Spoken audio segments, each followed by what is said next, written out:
사업 계획서 작성 매뉴얼 강의를 이어서 하겠습니다. 그럼 본격적으로 사회복지 공동모금회에서 요구하는 배분 신청서 양식을 살펴보고 그에 맞는 어, 작성 사례를 보고 그다음에 단계별로 어떻게 작성해야 되는지에서 강의하겠습니다.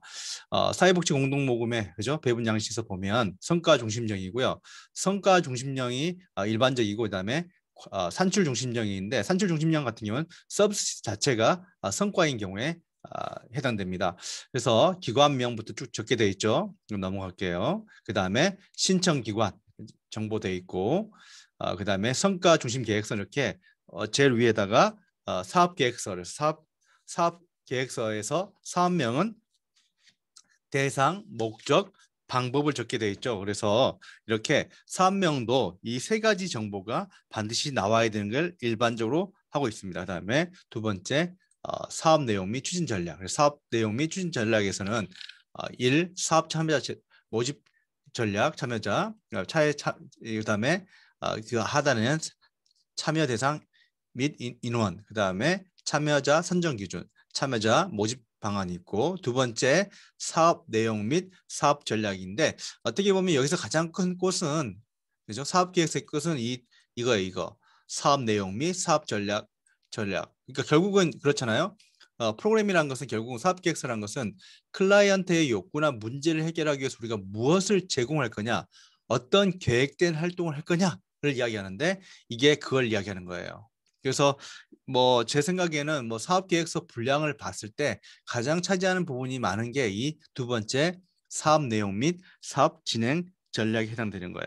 그 다음에 기관 협력 전략이라는 것은 우리가 필요한 서비스를 우리가 다 갖지 못하기 때문에 이에 필요한 인적 물적 자원을 어떻게 협력을 통해서 활용할 것이냐를 담는 거고요.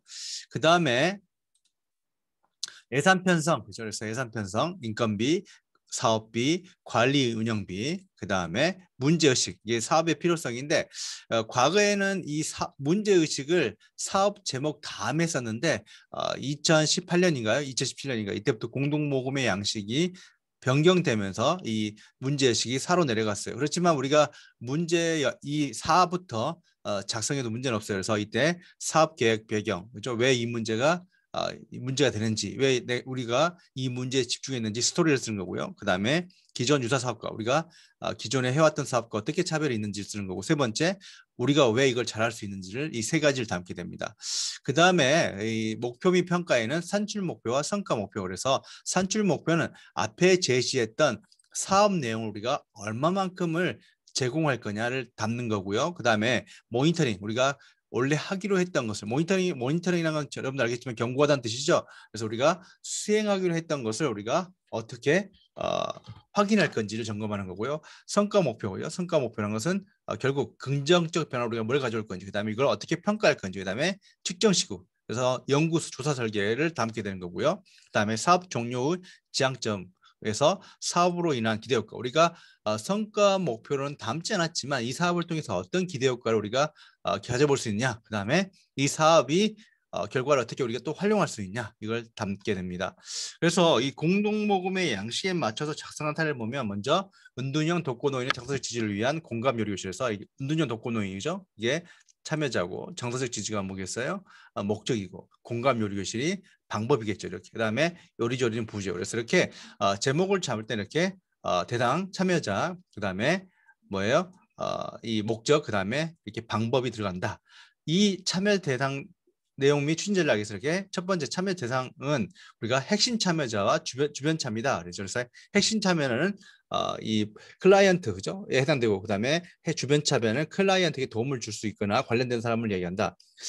참여자 선정 기준 중요하죠. 그래서 참여자 선정 기준에서는 반드시 객관적으로 선정할 수 있는 걸 제시해야 되고요. 그 다음에 이 선정 기준을 초과했을 때 우리가 선정 기준을 뒀는데 이 선정 기준보다 더 많은 잠재 클라이언트가 있을 때 어떻게 할 거냐 해서 우선순위가 들어가고 우선순위도 마찬가지로 객관적으로 우리가 판별이 가능한 형식이 좋다. 그다음에 참여자 모집 방법은 뭐 가장 핵심적인 거예요. 왜냐하면 결국 그 공동모금회나 이렇게 재원을 공급해 주는 입장에서는 이 사람들이 정말 참여자를 모집해서 서비스를 제공할 거에 대해서 의심하게 되는데 가장 1단계가 참여자를 정말 모집할 수 있을까에 대한 의구심을 들어요. 그래서 이 참여자 모집 방법 그런 맥락에서 실제로 그 클라이언트를 얼마큼 모집할 수 있는지를 현실성 있는 대안을 보여줘야 된다는 거예요. 그 다음에 클라이언트의 특성에 따라서 다른 방식을 접근해야 된다. 그죠? 예를 들어서 치매 노인이랄지 뭐 이런 대상으로 프로그램 한다는데 뭐 인터넷에 올린다랄지, 그죠? 그다음에 뭐 학교 폭력 뭐 피해자인데 뭐 공지 예를 들어서 학교에다가 뭐 어떻게 하죠? 그 학교에다가 뭐 공고문을 붙인다 이런 방식으로는 절대 모집할 수가 없죠. 그래서 여러분들이 반드시 참여자 모집 방법 여기서 여러분들이 가장 주목해서 해야 될 게 이 참여자 모집 방법이에요. 그래서 여러분들이 실제로 이 방법을 통해서 모집할 수 있는지 없는지 고민해야 되고, 그 다음에 또 하나는 윤리적 이슈 때문에 고지된 동의 과정을 통해서 모집한다는 걸 보여줘야 되는 거죠. 그 다음에 이제 사업 내용에서 이 주요 내용에서 언제 어디서 무엇을 어떻게 하는지 율과 원칙이 들어가게 되는데, 여기서 사업 내용이 살짝 짧아요. 이렇게 쓰면 안 되고 이 첫 번째 여기 나와 있는 것이 1회차부터 10회차 나온 것처럼 이 첫 번째처럼 길게 쓰는 게 좋고, 그 다음에 이 사업 내용은 최소 2페이지 정도 이상해서 가장 핵심적인 부위이기 때문에 여러분 왜 우리가 무엇을 할 거냐를 말해주기 때문에 이 부분에 대해서 여러분들 신경을 써야 되고요. 그 다음에 사업 진행 일정은 앞에 나와 있는 세부 사업 내용이 여기 밑에 나와야 되죠. 그래서 이게 언제 진행될 건지 간트 차트 그죠? 형식으로 보여주는 거고요. 그 다음에 이제 기관 협력 전략은 많으면 많을수록 좋아요. 그래서 우리가 사업에 필요한 뭐 대상자랄지 세부 사업명인데 여기에 필요한 인력과 그죠? 장비를 어떻게 우리가 활용할 거냐, 그죠? 그다음에 예산 편성도 마찬가지로 인건비는 전담 인력 인건비 해야 되고, 그다음에 사업비가 여기 마찬가지로 이 사업비 항목들은 앞에 제시했던 세부 사업별로 예산이 설정되는 게 필요하다. 그다음에 문제 의식, 사업 배경 보면 이 문제가 왜 얼마만큼 발생하고 있고, 그죠? 그다음에 이 문제가 왜 발생한 된 원인, 그죠? 그다음에 그 어떤 욕구 이런 것들을 보여주는 거가 필요하고, 여기서는 좀 간단히 적은데 가급적인 표나 그림을 통해서 촘촘하게 쓰는 게 좋죠. 그다음에 기존 사업과 차별성, 그래서 우리가 왜 이 문제가 우리 지역사회에 잘 발생하는지, 두 번째는 또 우리가 기존에 했던 사업들이 어떤 게 있는데 이 사업이 어떻게 참여가 있는지, 그다음에 세 번째 신청 기관 장점인 것은 우리가 이 사업을 왜 다른 기관보다 더 잘할 수 있는지, 그죠? 우리가 병원도 특화 병원이 있는 것처럼 왜 이 문제에 대해서 우리가 왜 더 잘할 수 있는지를 담게 되는 거예요. 그다음에 이 목표, 그죠? 그래서 목표는 산출 목표. 그래서 산출 목표는 이 세부 사업명이 있죠. 마찬가지로 앞에 나와 있는 이 세부 사업명과 동일해야 돼요. 그죠? 이 세부 사업명이 나오고 그 안에, 그죠? 횟수들이 쭉 나오고요. 그래서 서비스를 얼만큼 제공할 건지, 그죠? 그다음에 몇 회나 실시할 건지, 몇 명이 참여할 건지를 적는 거고요. 모니터링 방법에서는 마찬가지로 이걸 우리가 수업하는데 어떻게 확인할 건지, 그죠? 우리가 프로그램을 진행하는 거에서 어떻게 확인할 건지를 담게 된다. 그다음에 성과 목표는 이렇게 긍정적 변화고, 그다음에 성과 지표라는 것은 여기에 정서적 지지면 정서적 지지가 나와야 돼요. 다른 게 나오면 안 되겠죠. 그래서 평가도는 정서적 지지 척도에서 여기는 이 노는 정서 지지되고 누가 개발하는지 썼는 게 좋아요. 왜냐하면 평가 도구는 이게 신뢰성과 타당도를 갖추고 있는지를 알기 위해서는 어때요? 표준화된 척도를 쓰는 게 좋죠. 그 다음에 평가 방법 어떻게 조사할 건지, 언제 할 건지, 그죠? 이렇게 담는 건데, 또 중요한 건 뭐냐면 꼭 하나의 성과 목표를 평가하기 위해서 하나의 평가 도구를 쓸 필요는 없어요. 양적 방법과 질적 방법을 동시에 써주죠. 그래서 여러분들 그걸 해야 되고, 또 척도가 없는 경우에는 기능수준 척도를 활용할 수도 있다. 그래서 여러분들이 이 성과지표, 평가도 평가. 그다음에 여기 세 번째 보면 이건 질적력이죠. 그래서 성과지표는 노인 인식 및 이미지 변화, 질적 자료. 그래서 평가도구라는 것은 프로그램 활동 일지랄지 체험 활동 내 중 노인 인식 및 이미지 관련 자료를 평가 도구로 하고, 평가 보고서는 어때요? 그런 기록과 보고를 통해서 하겠다. 이런 식으로 질적 방법을 함께 쓰는 게 좋다. 그다음에 사업 종료 지향점이나 이 사업이란 거 어떤 효과가 있냐, 우리가 여기 쓰진 않았지만 뭐 안정성 강화랄지, 그다음에 1, 3, 4대 소통 및 교류 준절 동안 지역사회 지지만 향상한다. 그다음에 어떻게 활용할 거냐 이렇게 담죠. 그다음 두 번째 공동목의 양식을 보면 이것은 이제 황혼 육아 노인의 건강한 황혼 육아 노인이 어때요? 참여자고, 건강한 손자 성장 지원이 뭐예요? 목적이고, 양육기술 훈련이 뭐겠어요? 방법이고, 그다음에 러브리 그랜바 크레파가 뭐겠어요? 부재겠죠. 그다음에 이 참여자 모집 전략 및 전략에서 참여자 대상 인원은 핵심 참여자와 주변 참여자. 실인원서 관련해서 이제 지금 공동모금에서 이걸 제시하지 않게 하고 있지만 우리가 일반적으로 지금까지 너무 자주 쓰기 때문에 여러분들이 실인원서 우리가 일반 대상, 위기 대상, 표적 대상, 그다음에 실인원서에 어떻게 산출됐는지 적어줘야 되고요. 그다음에 참여자 선정 기준이죠. 그래서 객관적으로 우리가 선정하는데 과거에는 이제 소득 기준으로 많이 했지만 지금은 어때 욕구나 문제가 얼마큼 심각하냐에 접근해서 활용하고 있다. 그다음에 우선순위라는 것은 어때요? 이 선정 기준이 충족됐을 때 누구를 먼저 할 거냐 쓰는 거고요. 참여자 모집방 여기서 보면 다양하게 썼죠. 하나, 둘, 셋, 넷, 그죠? 5개의 방법을 써서 참여자 모집방. 앞에도 이야기했지만 이 참여자를 모집하는 게 가장 큰 어려움이기 때문에 현장에서 우리가 정말 필요한 서비스도 불구하고 참여자가 없기 때문에 서비스를 제공하지 못하는 경우가 많기 때문에 재원을 공급해주는 입장에서는 정말 이 기관에서 이 클라이언트를 모집해서 서비스를 프로그램을 진행할 수 있냐에 대한 이 우려가 높기 때문에 여러분들이 참여자 모집 방법에 신경을 많이 써야 되죠. 그래서 실제로 우리가 클라이언트를 모집할 수 있다는 걸 보여주고 그다음에 그 현실적으로 모집할 수 있는 방법들을 쓰는 게 중요하다. 그죠? 그다음에 여기 나와 있는 것처럼 뭐 개인 정보 동의서 작성하는 것도 중요하고요. 여기 보면 이제 세부 사업명 보면 이렇게 마음 열기, 그죠? 성장하는 상담, 그다음에 육아 심화 교육, 그죠? 그래서 좀 자세히 했죠. 이 세 번째처럼 이렇게 육아 심화 교육처럼 이렇게 이런 형식으로 프로그램 내용, 그다음에 수행 인력 누가 할 건지, 그다음에 누가 참여한지, 그다음에 어디서 할 건지 이렇게 최대한 구체적으로 작성하는 게 좋다. 왜?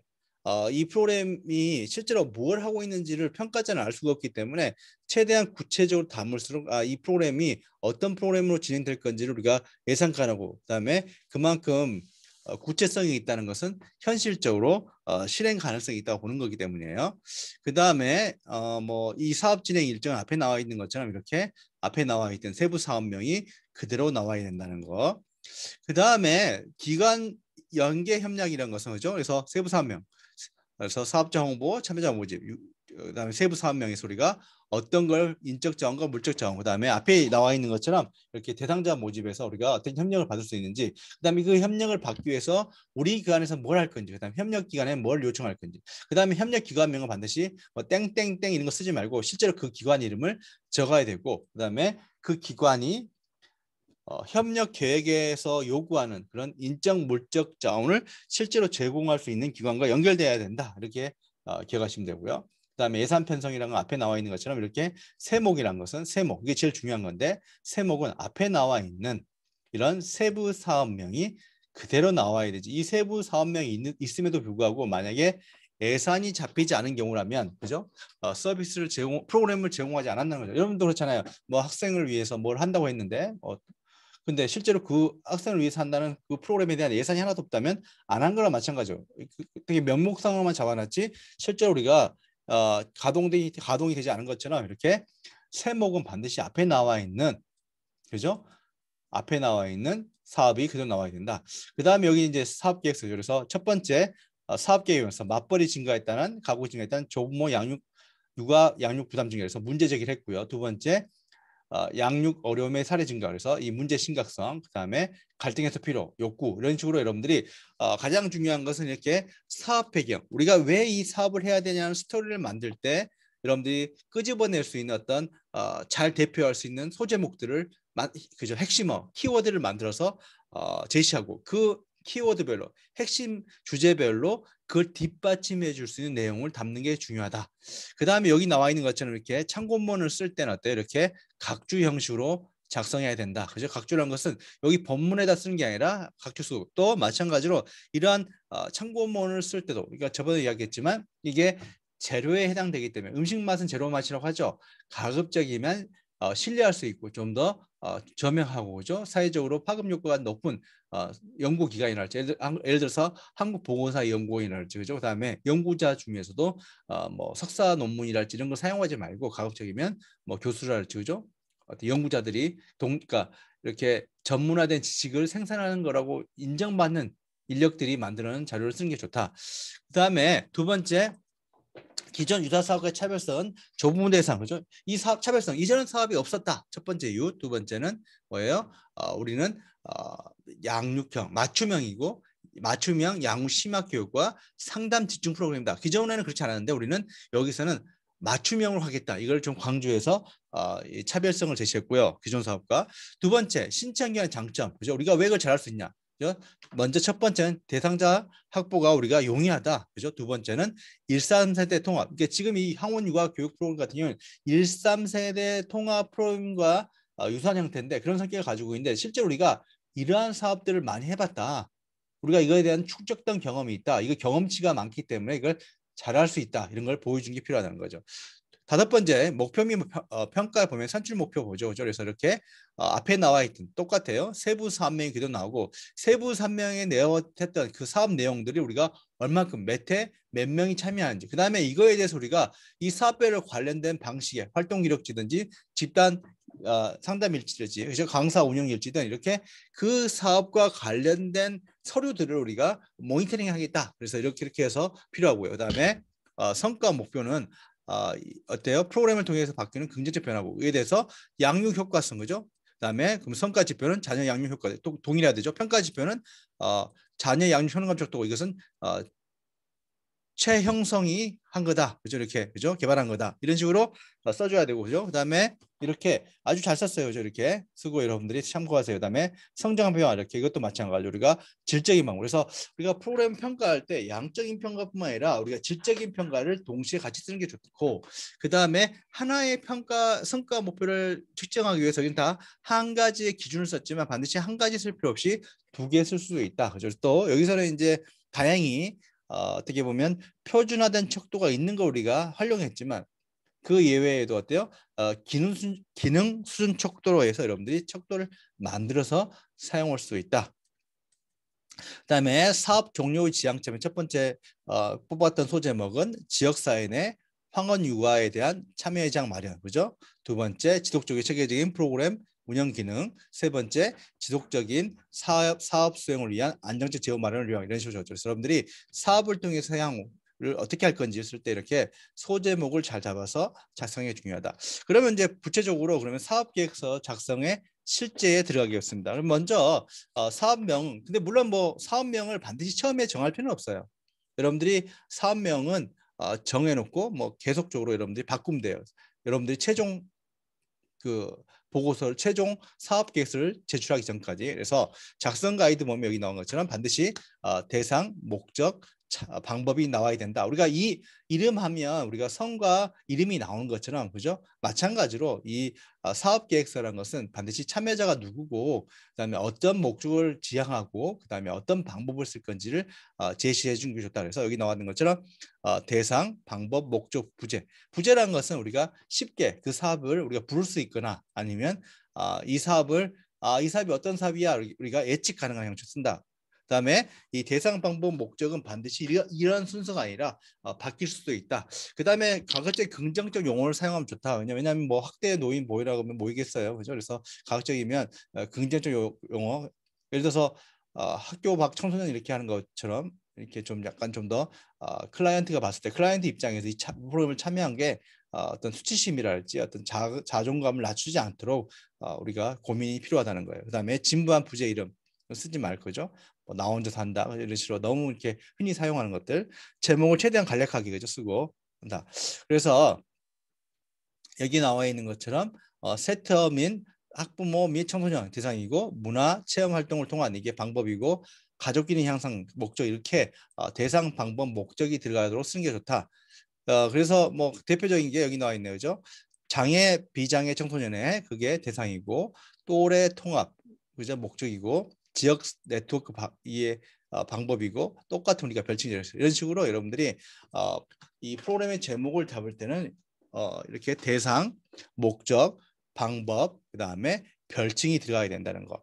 그 다음에 이 두 번째 사업 추진 및 사업 내용 및 추진 전략인데 앞에도 이야기했지만 가장 이게 뭐라고 해요? 꽂히죠. 왜? 사업 우리가 클라이언트의 욕구나 문제를 해결하기 위해서 우리가 어떤 방법을 쓸 거야.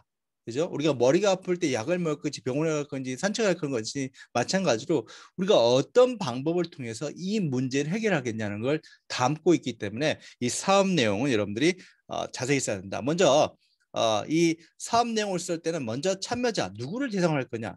과거에는 대상이라고 이야기했는데 대상이라는 것은 주체적인 대상이라는 것은 어떻게 보면 객체화된 거죠, 그죠? 주체적인 게 아니라서 요즘은 이제 어떻게 보면 사회복지 이 서비스라는 건 신청주의 입장에서 클라이언트가 신청한 사람이 서비스를 이용하기 때문에 대상자라는 말보다는 주체적인 참여자가 맞다 그래서 참여자라고 쓰기 시작했고요. 그다음에 이 참여자도 우리가 만화안에 그 민화안인가요? 클라이언트 체계부터 시작해서 몇 개의 체계가 있죠. 그래서 그걸 반영해서 핵심 참여자 클라이언트 체계고 그다음에 클라이언트 체계를 도와줄 수 있는 관련인 사람을 주변 참여자로 참여하고 있다.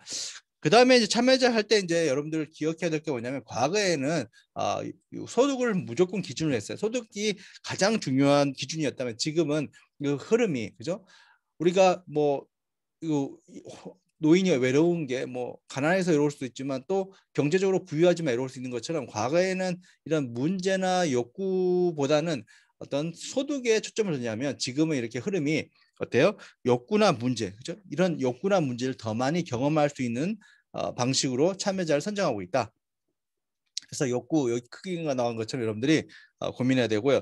그 다음에 중요한 게 참여자 모집 방법이다. 그래서 이에 대한 고민이 많아야 되고 실제로 사업 실현 가능성을 결정한다. 그래서 여러분들이 뭐 학교 밖 청소년 한다는 프로그램 한다면서 학교 밖 청소년을 고등학교가 찾을 수 있어요? 그럼 불가능한 것처럼 그럴 경우에 뭐 아울리치라 해서 뭐 이렇게 나가서 찾는다 그랬지 여러분들이 참여자 모집 방법에 대해서 진지하게 고민해야 되고 여러분들이 서비스가 필요하다고 생각하는 그 클라이언트 집단을 우리가 어떻게 만날 수 있는지 잠재적 클라이언트 집단 그죠? 그다음에 누구를 통했을 때 이 사람들이 거절하지 않고 참여할 확률이 높는지 이런 것들에 대해서 가장 여러분들이 고민을 많이 해야 되고 사회복지사에 어떤 진심이 담겨야 되는 거예요.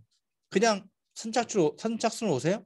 예, 그럼 내가 가는 게 아니라 어때요? 그 사회복 클라이언트들이에요. 잠재적 클라이언트 여러분들이 어떤 역 서비스가 필요하다고 생각하는 물론 이것도 전문가주의지만 여러분들이 생각했을 때 서비스가 필요하다고 하는 그 사람들에게 어떤 방식으로 우리 그 사람들이 여기에 와서 서비스를 이용할 수 있게 할 건지에 대한 진지한 고민이 있어야 되고 그러한 대상자를 모집할 때 참여자를 한 가지 방법이나 아니라 가능한 여러 가지 방법 그죠?